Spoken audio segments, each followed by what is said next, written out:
સુરતના પૂણા સગીરા રેપ કેસનો મામલો કોર્ટે સગીરાને ગર્ભપાત માટે મંજૂરી આપી છે। પીડિતાના પિતાએ ગર્ભપાત અંગે મંજૂરી માંગી હતી। સોશિયલ મીડિયા મારફતે સંપર્કમાં બંને આવ્યા હતા। લગ્નની લાલચે પાડોશીએ દુષ્કર્મ આચર્યું હતું। પૂણા સગીરા રેપ કેસનો આ મામલો જેમાં પાડોશીએ દુષ્કર્મ આચર્યું હતું। ફોનલાઈન પર સંવાદદાતા ચેતન જોડાઈ ચૂક્યા છે। ચેતન, હાલ સગીરાને ગર્ભપાત માટે મંજૂરી આપી દેવાઈ છે, શું વધુ જાણકારી મળી રહી છે?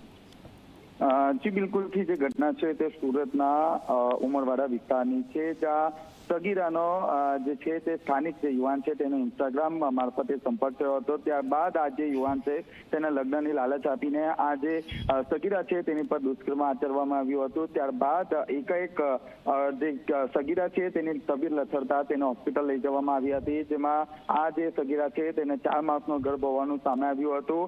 પિતા દ્વારા પૂણા પોલીસ મથકમાં ફરિયાદ નોંધાવી હતી, જે ફરિયાદના આધારે પૂણા પોલીસે આરોપી પંકજની ધરપકડ કરી હતી। પરંતુ બીજી તરફ જે સગીરાના જે પિતા છે તેને કોર્ટમાં એક અરજી કરી હતી કે આ જે સગીરા છે તે સગીરાના જે ગર્ભ છે તે ગર્ભપાત કરાવવા માટે મંજૂરી માંગવામાં આવી હતી, જ્યાં નામદાર કોર્ટ દ્વારા આ જે સગીરા છે તેના ગર્ભપાત માટે મંજૂરી આપી દેવામાં આવી છે। હવે સિનિયર હોસ્પિટલમાં જે સગીરા છે તેનું મેડિકલ પરીક્ષણ કરવામાં આવશે અને ત્યારબાદ આ જે સગીરા છે તેનો ગર્ભપાત કરવામાં આવશે।